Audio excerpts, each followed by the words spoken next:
बोलिए सदगुरुदेव की जय। संत समाज की जय। मेरे जीवन के प्रेरणा स्रोत मेरे परम आराध्य मेरे सदगुरुदेव एवं सत्संग सभा स्थल में बैठे हैं मेरे धर्म प्रेमी सज्जनों, माताएं बहनों, नन्हे मुन्ने प्यारे बच्चों,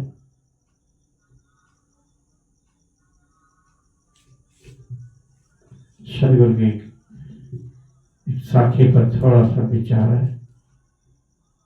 जीवन कैसे जीना चाहिए,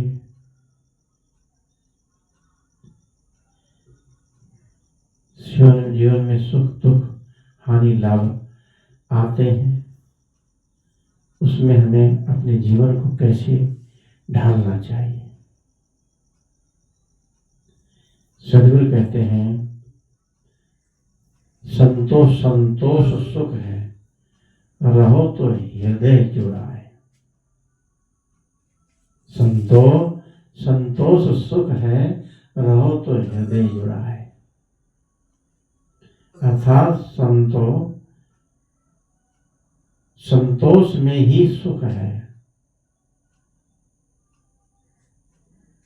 यदि तुम संतुष्ट हो जाओ तो तुम्हारा जलता हुआ हृदय मन अभी ही शीतल हो जाएगा।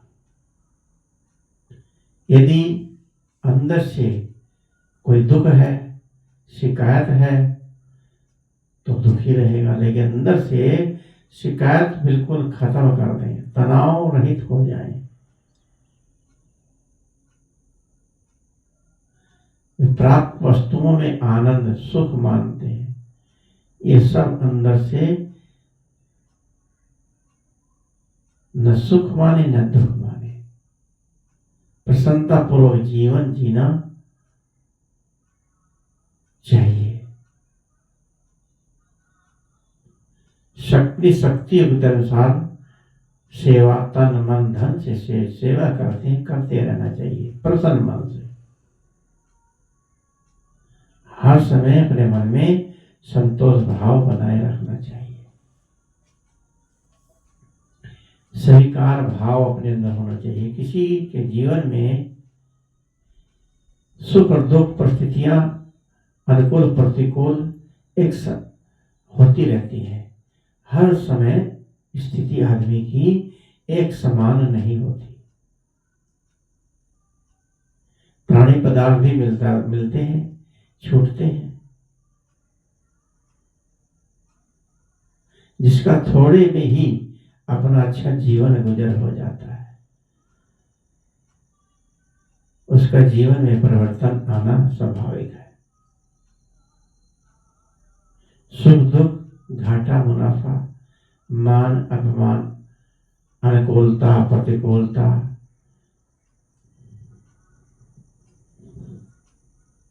ये सब अपने अंदर नहीं होना चाहिए।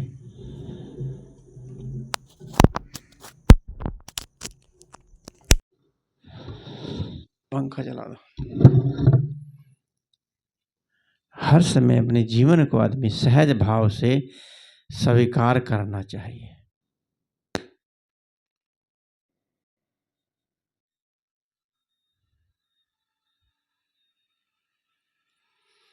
जैसे खेती में फसल के बीज बोते हैं, फसल बीज बोए आए और फसल तैयार हो जाती है। कभी कभी बाढ़ आ जाती, पानी आ जाता है या किसी और भी प्राकृतिक प्रकोप से फसल नहीं होती, नष्ट हो जाती है, तो उसमें भी दुख तो होता है, लेकिन इतने अपने आप को शोभित दुखित ना करें।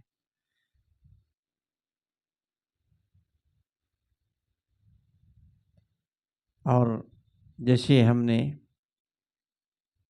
बीज को बोया और बीज जम गया,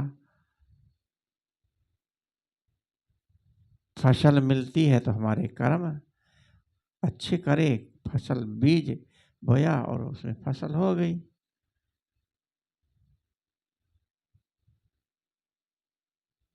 ठीक वैसे हमारे जीवन में सुख दुख हानि लाभ के वही फल हमें मिलते हैं। जैसे कर्म हमने किया है, चाहे हमें हमारे किए कर्मों की याद हो या ना हो, फल तो हमें मिलते ही हैं और आगे भी ऐसे ही मिलते रहेंगे। जो आज कर रहे हैं कल मिलेगा। कर्म प्रधान विश्व रच राखा, होय वही जो राम रच राखा। कर्म प्रधान है, कर्म धर्म से बड़ा होता है। आप धर्म कर रहे हैं, हनुमान जी की पूजा कर रहे हैं, देवी देवता भगवान की पूजा कर रहे हैं, लेकिन अंदर से आप हिंसकी बने हैं, जीव हत्या करके खाते पीते हैं। अंदर से दोष आपके खत्म नहीं हुए। देवी देवताओं के नाम पर मुर्गी भैंस बकरा बकरी आदि चढ़ाते हैं। यदि भगवान देवता लोग खाते होते तो आप लोग उनके आगे कभी न चढ़ाते हैं। अभी आपके पास कोई रोज मांगने आ जाए तो आप आते हैं तो मुझ से कोट लेते, कहते भाई आगे जाओ, कुछ नहीं है। एक भिखारी किसी सेठ के पास गया कि सेठ साहब कुछ दे दीजिए। ने कहा भाई नहीं, इनकार का फिर कहा को दे दीजिए। अरे भाई मैंने कहा नहीं है कुछ। फिर कहा डांट के कि मैंने जब कहा मेरे पास कुछ नहीं है, तो भिखारी ने कहा यहाँ क्या कर रहे हो, फिर चलो मेरे साथ। यानी जैसे मैं भीख मांग रहा हूं आप भी चलो भीख मांगो मेरे समान। तो किसी अपाहिज मजबूर दुखी को देख करके मन में करुणा न आए, भिक्षा दे या न दे लेकिन मन में करुणा होनी चाहिए। प्रेम के साथ कहें भैया आज ये नहीं है, प्रेम के साथ वो चला जाएगा। लेकिन हम लोग अक्सर भिखारियों को डांट फटकार देते हैं, डांटते, लेकिन आजकल भिखारी भी कम नहीं है। भिखारी भी एक से एक स्टैंडर्ड के हैं। मोबाइल तो सब भिखारियों के पास होता है, बड़े स्टैंडर्ड से भीख मांगते हैं। तो हमारे अंदर भी भिखारी जैसा स्वभाव हो जाए। पूजा कर रहे हैं, पाठ कर रहे हैं, आपका कर्म तो कुछ और है, पर धर्म जो है कि धर्म कुछ और है। धर्म के नाम पर जीव हत्या बलि चढ़ाते हो। कोई भगवान कोई देवी देवता की बलि नहीं लेता। क्या आप किसी त्योहार वाले दिन ही बलि देते हो तो साल भर में एक बार बलि दे देते हो, बाकी दिनों भगवान भूखा रहता है, कहाँ से खाता है? तभी सदगुरु कबीर साहब ने कहा अगर तोर होते देवी देवा खेत चरत क्यों नहीं ले जी। अगर तुम्हारी देवी देवता हैं तो खेत में चरते हैं, गाय भैंसों को खा जाना चाहिए, बकरियों को खा जाना चाहिए, वो आपके इंतजार करेंगे। लेकिन आदमी अपने जीव के स्वाद के लिए ही जीवबध हत्या करता है, काट के फिर इसको बस उनके नाम से खुद खाता है।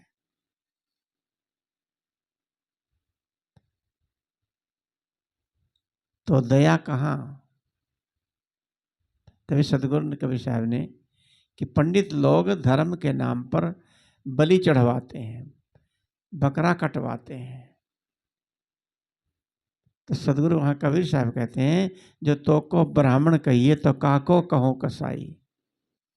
अगर तू बलि चढ़ा रहा, काट रहा, कसाई वाला काम कर रहा, तो कसाई कैसे दूसरा कैसे हो सकता है? तुमको ब्राह्मण कहें, कसाई किसको कहें? अच्छे से जब फटकारा कबीर साहब ने। एक ही हाण मस मन मुत्रा, एक रुधिर एक गोदा, एक बूंद से सृष्ट रटी है, को ब्राह्मण को शूद्रा। एक ही हाण मन मूत्र से सब मनुष्य जीव प्राणी बने हैं। एक समान खून है, एक समान शरीर है, तो उसमें हमारे तुम्हारे में अंतर कहाँ? एक बूंद से सृष्टि रची गई, एक बूंद रजबीरिय की एक बूंद ही तो प्रवेश करती है और बच्चा बन जाता है। इसलिए हमें दयालु होना चाहिए, अपने कर्मों का सुधार करना चाहिए। जीवन में सुख और दुख, हानि, लाभ, मान सम्मान आदि जो कुछ भी मिल रहा होता है, उसके पूरे जिम्मेदार हम स्वयं हैं, दूसरा कोई नहीं हो सकता। दूसरा सिर्फ माध्यम बन सकता है। वह व्यक्ति चाहे समाज का हो, चाहे कहीं का हो, सहज स्वभाव वाला, जो उसका स्वभाव सहज होगा, अच्छा होगा, और दूसरे को में दोष अर्पित नहीं करेगा, दूसरे को दोषी का जिम्मेदार नहीं ठहराएगा।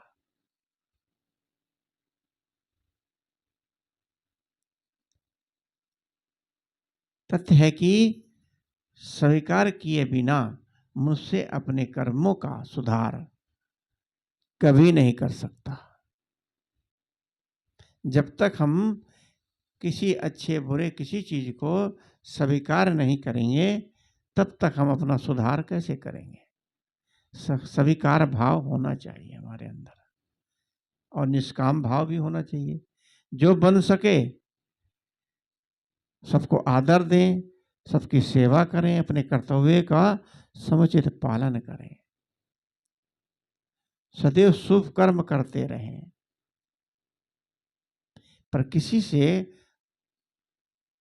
अपेक्षा ना करें, किसी से कुछ चाहे ना, निष्काम भाव से सेवा करें। निष्काम व्यक्ति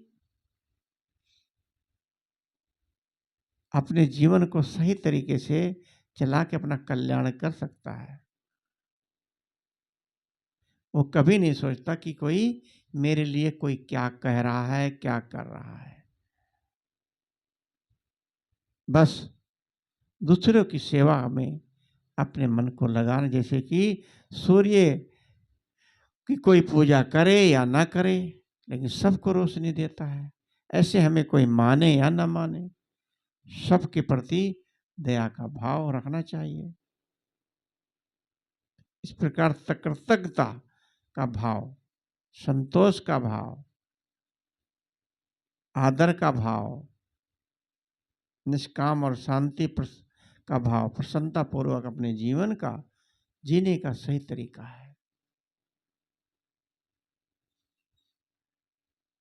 किसी भी अभाव में शिकायत, क्षोभ प्रकट नहीं करना चाहिए।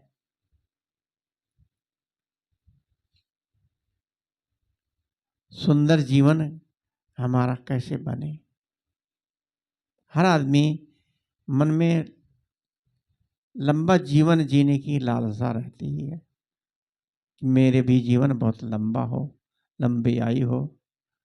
जिसकी लंबी आयु होती है उसको भाग्यशाली माना जाता है।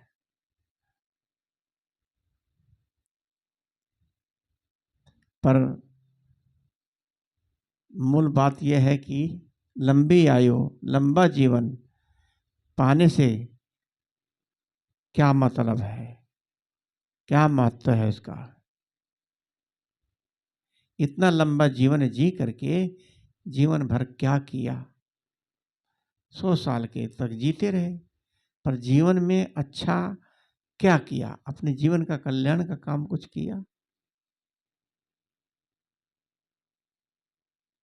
ये अच्छा मानव जीवन है, खुशहाल जीवन, मनुष्य जीवन मिला है। इसको संतोष से सुखी पूर्वक इस जीवन को बिताना चाहिए। खुशहाल जीवन ही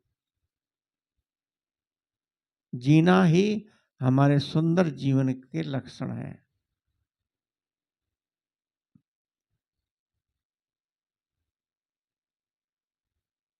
प्राप्त समय में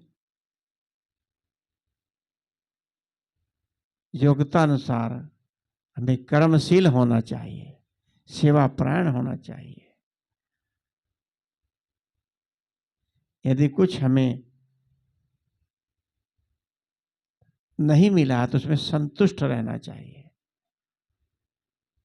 और अपने कर्तव्य का पालन, सेवा करने का एवं सहन शक्ति अपने अंदर होनी चाहिए। यदि किसी के साथ किसी प्रकार की हमें ऐसा कोई दांव या शर्त नहीं लगानी चाहिए कि उसमें किसी को नीचा दिखाना की भाव नहीं रखना चाहिए, सेवा प्राण होना चाहिए। किसी की कड़वी बात, कड़वी वाणी उत्तर सुन करके अपने मन में क्षोभ नहीं लाना चाहिए।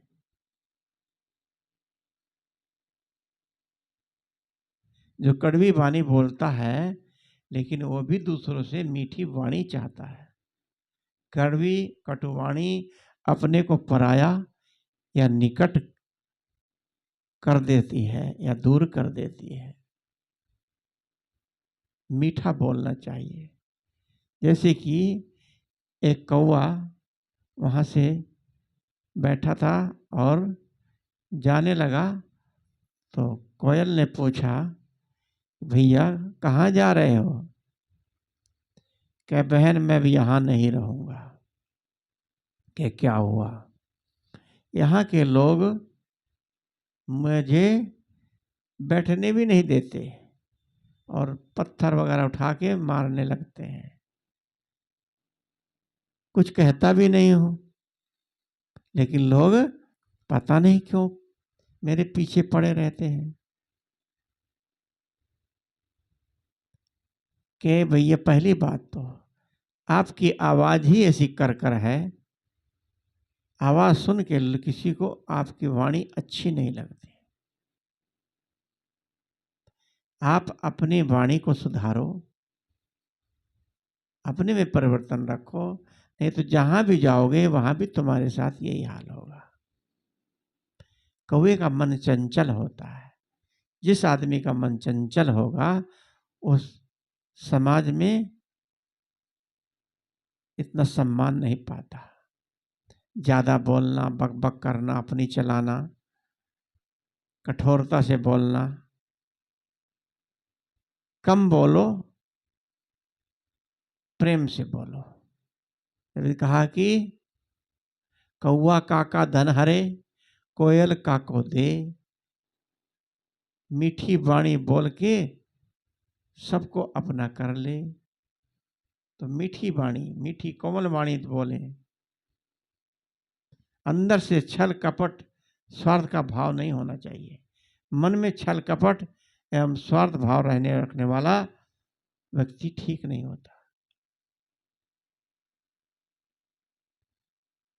स्वार्थ का भाव नहीं रखेगा तो उसका खुशहाल जीवन प्रसन्नता पूर्वक बीत जाता है।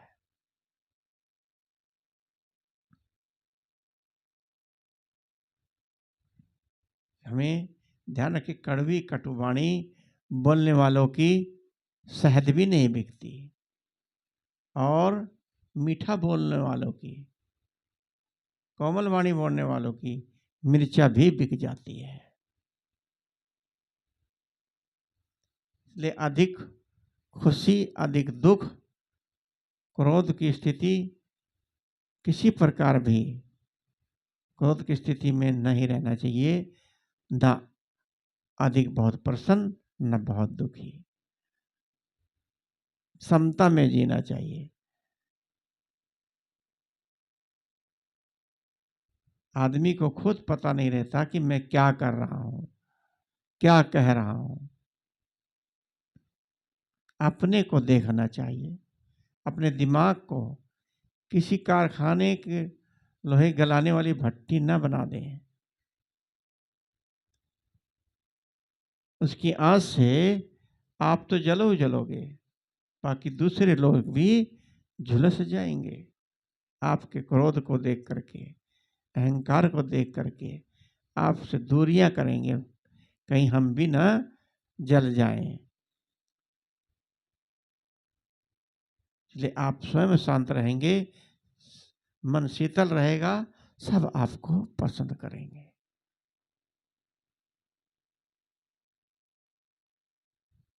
अपनी जीवान को मीठी वाणी में बदलें। जुबान को शुगर की फैक्ट्री बना लें। मीठा मीठा ही निकले, स्वयं मीठा रहें और दूसरों को भी मिठास का अनुभव कराते रहें।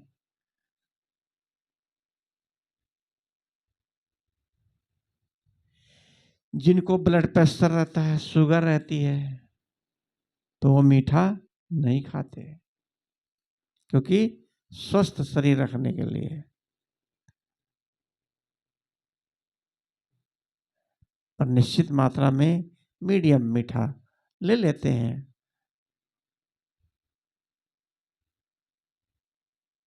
लेकिन यदि आपके अंदर ज़बान की शुगर कम हो जाती है, ज़बान की मिठास कम हो जाती है, तो सारे दुनिया के व्यवहार, रिश्ते सब कमजोर पड़ जाते हैं।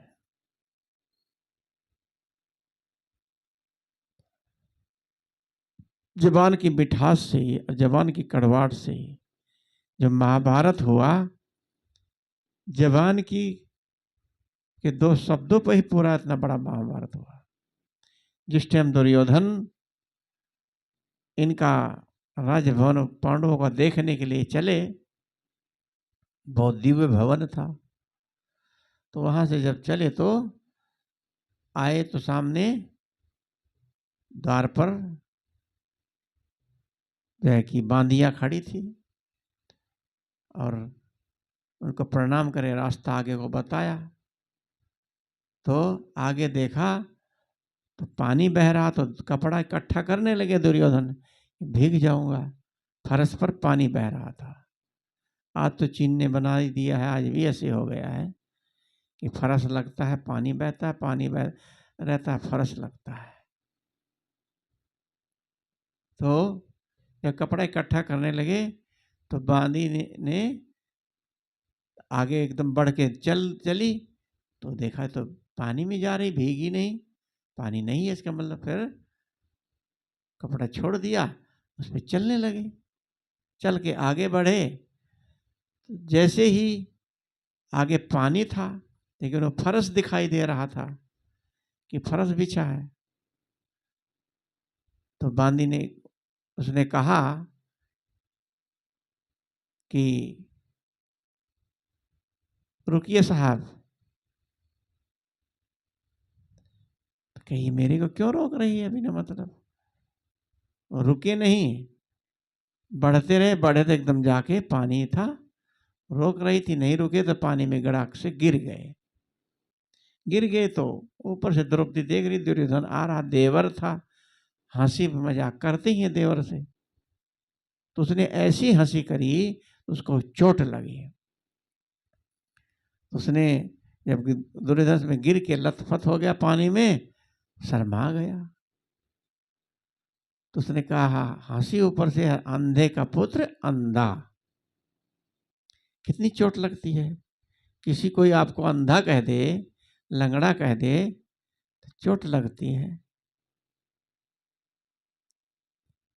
इसलिए किसी को ऐसी कटुवाणी से नहीं कहना। कोई लंगड़ा है तो लंगड़ा क्यों कहते हो, कोई अंधा है तो अंधा क्यों कहते हो, वो तो बेचारा अपने नसीब से पहले ही दुखी है और ऊपर से हम लोग वो उसको ऐसा बोल देते हैं। वहाँ इतना सुन करके उसके अंदर मरने का विचार आया कि अब मुझे मर जाना चाहिए। तो शकुनी मामा ने उसको समझाया कि चिंता मत करो, हम इस सब राजपाट को इसके जुआ में युधिष्ठिर बहुत ही रुचि लेते हैं, जुआ खेल के हम सब राजपाट ले लेंगे, चिंता मत करो। तो वही बदले की आग अंदर दहकती रही। धीरे धीरे देखा कितना भी पूरा खानदान पौरव पांडव सब करोड़ों लोग कट के मर के चले गए। एक ही वाणी का ही तो वहां पर सब चमत्कार था। वाणी का कैसी वाणी बोली गई। इस सतगुरु ने कहा कि ऐसी वाणी बोलिए मन का आपा खोए, और उनको शीतल करे आपहु शीतल होए। ऐसी वाणी बोलो कि अपने आपा का घमंड अहंकार त्याग करके बोलो, और आप भी प्रेम से बोलोगे तो वो भी अच्छा लगेगा। अगर किसी को एक पत्थर गरम कर लो, गरम करके उठा के किसी के मारने चलो हाथ से उठा के, पहले वो पत्थर किसको नुकसान देगा? पहली बात तो उठा ही नहीं पाओगे, जल जाओगे। अगर उठा के मारा भी तो पहले किसको नुकसान हुआ? जब गरम पत्थर को उठा के फेंक के मार रहा। तो जब हम कड़वी वाणी क्रोध से बोलते हैं, सबसे पहले हमें ही अंदर से अंतःकरण हमारा खराब होता है। किसी गलती हो जाती है, कोई बुराई होती है, उसको देख करके उसकी चर्चा याद नहीं करनी चाहिए, किसी की निंदा नहीं करनी चाहिए। किसी में कोई कमी देखें, उसको एकांत में बुला करके समझा देना चाहिए। किसी को प्रतंडित अपमानित करने का हमारा कोई अधिकार नहीं है। जितना संभव हो सके दूसरों के बारे में चर्चा ही ना करें। यदि दूसरों के बारे में चर्चा करनी हो तो अच्छाइयों की करो, उसके सद्गुणों की करो, उसके व्यवहार की चर्चा करो। देखो फला व्यक्ति कितना अच्छा है, उसकी अच्छाइयों को देखो, सामने अच्छाइयां उभर कर आ जाएंगी। लेकिन हम दूसरे पहलू को देखते हैं कि यह व्यक्ति में क्या अवगुण है, उसके अवगुण को ढूंढते हैं।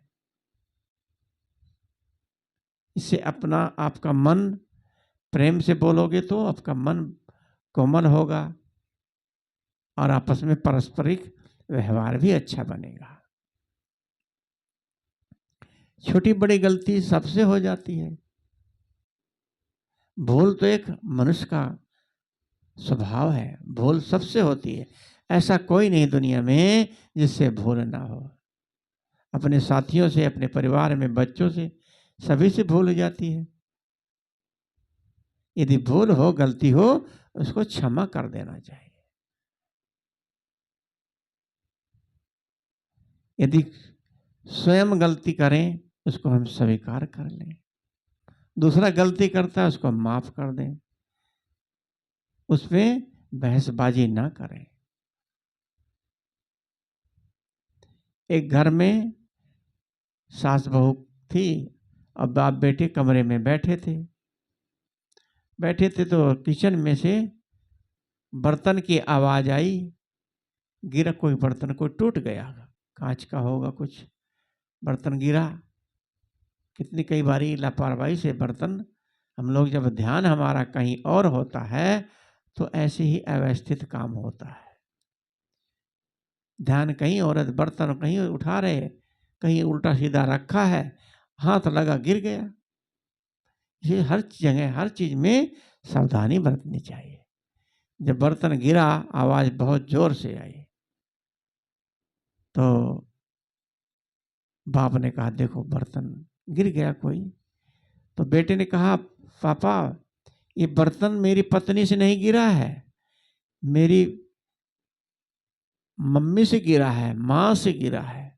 कि तुम कैसे जानते हो यहाँ बैठे हुए कि अगर मेरी पत्नी से ये बर्तन गिरा होता तो मम्मी की आवाज आ जाती। देखते हैं ना, ये कि कोई छोटा गलती करता है तो घर वाले चिल्लाते हैं, देख के नहीं किया गया, संभाल के नहीं करती, गिराती रहती है, बर्तन तोड़ती रहती है। बड़बड़ बड़बड़ सास तो करती ही है, कोई गलती होती है एकदम सास बोलने लगती है। तो ऐसा स्वभाव नहीं रखना चाहिए। कभी गलती हमारे से हुई, कभी बहू से हुई, कभी सास से हुई, कभी ससुर से हुई, कभी बच्चे से हुई, धर के पीटना शुरू कर देते हैं। बच्चे से गलती हुई और डांटो, समझाओ, बेटा दोबारा ये गलती मत करना। वो अपनी गलती को स्वीकार कर लेगा। यदि किसी की गलती, कोई गलती पर दंड देना आवश्यक मान लेते हैं, 2 थप्पड़ 1 थप्पड़ हल्का सा मार दो, बच्चे को डांट दो। बच्चे गलती पे माँ चांटा लगा देती है, लेकिन उसके मन में दया करुणा रहती है, स्नेह रहता है। ऐसे ही भाव हमारे अंदर भी किसी को डांटे धमकाए तो अपना समझ के कहें, अंदर से दया करुणा का भाव होना चाहिए। ऐसा स्वभाव हमारा माँ जैसा होना चाहिए। जिनके साथ हमें नित्य प्रतिदिन रहना होता है, काम करना होता है, मिलजुल करके प्रेम के साथ रहो, प्रेम पूर्ण व्यवहार करना चाहिए आपस में। एक आपस में संगठन बना के हंसें बोलें, मुंह चढ़ा के ना काम करें। बहू कहीं काम कर रही, मुंह चढ़ा के, सास कहीं कर रही, घर के परिवार के कहीं बैठे चुपचाप, मौन होकर के, मन को प्रसन्न होकर, खिन्न होकर नहीं बैठना चाहिए। हमारे जीवन में 5 बातें याद रखो, 5 बातें होनी चाहिए। पहली क्या है?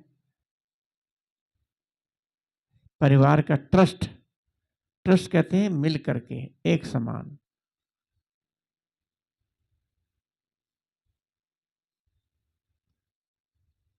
कि ट्रस्ट की, एक दूसरे पर मित्रता का भाव रखें और विश्वास रखें।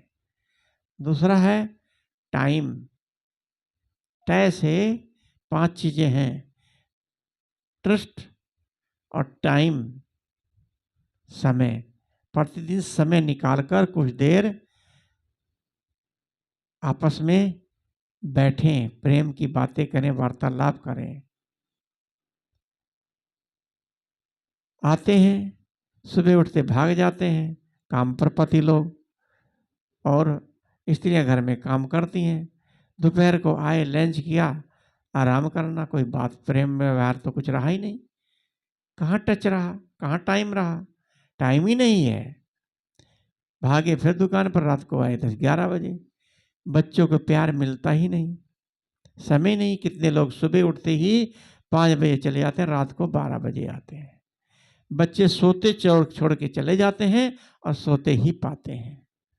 तो बच्चे को प्यार नहीं दे पाते, तो बच्चों का भाव आपके प्रति क्या में बनेगा? बच्चों को घुमाना चाहिए, उनकी इच्छा को ध्यान देना चाहिए। कि कहीं जा रहे हैं, बच्चों को गाड़ी पे बैठा के घुमा दो, बच्चे प्रसन्न हो जाते हैं। हम भी तो छोटे बच्चे थे, कभी हमारा भी तो मन करता था कि हमें पापा ले जाएं, यहाँ ले जाएं, वहाँ ले जाएं। बड़ी प्रसन्नता मिलती है बचपन में। लेकिन बच्चों के लिए समय कहाँ देते हैं? समय ही नहीं है। जिस टाइम में समय निकालना चाहोगे, समय निकलेगा। तो टाइम, एक साथ बैठे बैठे रहने का मतलब रिश्तों में निकटता बनी रहती है, प्रेम बना रहता है। ये ध्यान रखें इन 5 सूत्रों को, कि आपस में ट्रस्ट का मतलब परिवार के सदस्यों में आपस में विश्वास रखें कि मेरी चोरी हो गई, इसने कर ली होगी, उसने कर ली होगी। विश्वास रखें कि भाई आप, भी नहीं कर सकते, आप भी नहीं कर सकते। हमारे पैसे कई बार निकले, हमने किसी पर शक नहीं किया कि सब अपने हैं, सबको देते लेते हैं, कोई कमी भी नहीं है, हम किस पर शक करें। ऐसे पैसा पड़ा रहता है, कोई नहीं उठाता।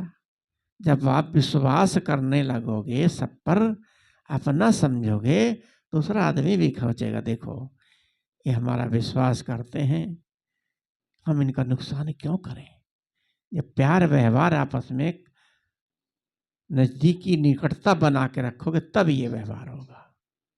कटुता का व्यवहार करोगे तो दूसरा आदमी भी आपके निगेटिव काम करेगा। तीसरा है टॉकिंग। टॉकिंग का मतलब बातचीत। टी से ट्रस्ट, टी से टाइम और टी से टॉकिंग, बातचीत करना आपस में, साथ में बैठ करके बात शुरू करें, बिना मतलब की बात शुरू कर दें। क्या हो रहा है, कोई बात ऐसी चला दें, आपस में बात चल जाती है, तो बैठ करके फिर बातें होती हैं, अच्छा लगता है। आपस में बैठ के बात करेंगे तो अंदर का दुख सुख भी निकलता है, दुख दर्द एक दूसरे को बताएं, स्नेह दें।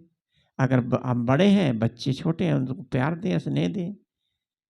अंदर से प्रेम का दीपक जलता रहना चाहिए। बच्चों को थोड़ी देर गोद में खिला लो, बैठा दो, प्यार दे दो, तो सबके टच में, सबको टाइकिंग बातचीत करना चाहिए। और चौथा है टच।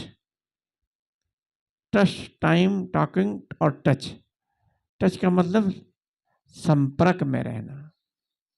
सबसे संपर्क परिवार से और अपनों से भी, जो अपने परिचय के हैं, मित्र हैं, व्यवहारिक लोग हैं, तो उसके टच में रहो। कोई जानकार हैं, बड़े अच्छे परिचय के, पहुंच उनकी बहुत है, लेकिन साल साल 2-2 साल बात ही ना करो, फोन ही ना करो। कभी जरूरत पड़ गई कि साहब ऐसे ऐसे दुख मुसीबत आ गई, तो आपका काम नहीं करेगा, कहेगा इतने दिनों में याद किया। कोई रिश्तेदार भी होगा, कोई मतलब की बात हुई तो फोन किया, नहीं तो नहीं। कई संतों को कई व्यवहार बनाना होता है, आना होता है तो फोन करते हैं कि भाई हम फलानी तारीख को आ रहे हैं। प्रेम व्यवहार है हमेशा, महीने भर में अपने संपर्कियों से, चाहे वो शिष्य है, चाहे गुरु है, चाहे मित्र है, चाहे कोई रिश्ते में कुछ भी है, सबके टच में रहना चाहिए। तभी वो व्यक्ति सोचता है देखो ये तो व्यवहारिक हैं बेचारे, बातचीत करते रहते हैं फोन पे, तभी वो आपके लिए आधी रात तैयार हो जाएंगे। और पांचवा है टीयर। टीयर माने सहना। साथियों में कुछ उतार चढ़ाव, बातचीत ऐसी हो जाए, उन गलतियों को दिल में ना लें।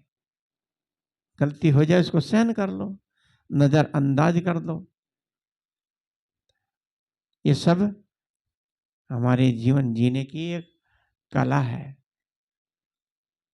यदि किसी को जीतना है तो उसके दिल को जीतो, प्रेम से जीतो, प्रसन्नता पूर्वक जीतोगे तो उसके अंदर आपके प्रति प्रेम उमड़ आएगा।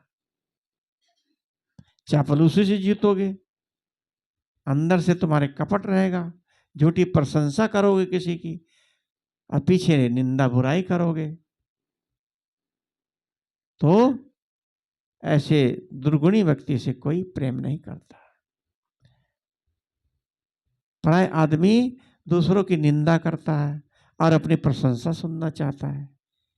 ये कैसे हो सकता है? जो आदमी दूसरों की निंदा करेगा, अपनी प्रशंसा सुनकर खुश होता है, तो है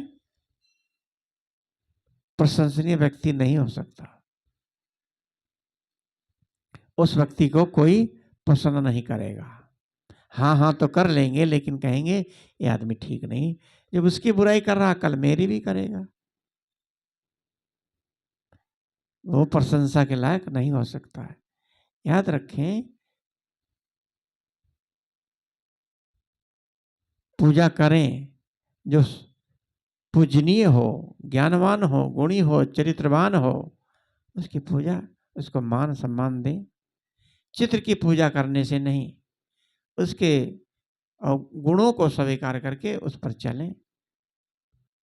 यही प्रकृति का नियम है कि जब बच्चा पैदा होता है तो तुरंत बाद रोने लगता है, नहीं रोता तो उसको मार मार के रुलाते हैं कि रोया ही नहीं। रोने से होता है कि वो ठीक है। तो ऐसे ही हमें अपने जीवन में सद्गुण अपनाने चाहिए। कबीर साहब के शब्दों में कहें तो ऐसी करनी कर चलो हम हंसे जग रोए। कबीर जब हम पैदा हुए तो जग हंसे हम रोए, ऐसी करनी कर चलो हम हंसे जग रोए कि लोग याद करें। यदि अपने जीवन को सुंदर करना है, ऊपर उठाना है, प्रेम पूर्वक रिश्तों को बना के रखें, सदैव उन बातों पर ध्यान रखें। क्या जब अकेले में रहें तो अपने विचारों को संभाल कर रखें, अंदर विचार कैसे चल रहे हैं। और दूसरे नंबर, जब लोगों के बीच में रहें तो जबान को भी संभाल कर रखें। विचार और जबान संभाल के रखने से जीवन में गिरावट कभी नहीं आएगी। जबान और विचार को संभाल के रखने से आदमी वो नहीं होता जो बाहर से कुछ अंदर से कुछ। इसलिए कुछ सुंदर बना सके तो बनाएं, नहीं तो किसी की निंदा बुराई न करें। अच्छा चिंतन करें, अच्छा विचार लाएं। चिंतन अच्छा होगा तो सुंदर जीवन बनेगा, जीवन सार्थक हो जाएगा।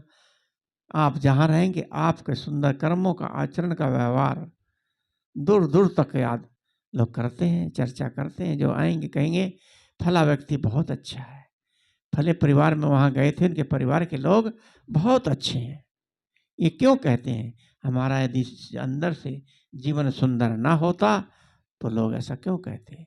इसलिए हमें उसको और बनाए रखना चाहिए। यही हमारे सुंदर जीवन जीने की कला होनी चाहिए। सुंदर जीवन कैसे होता है?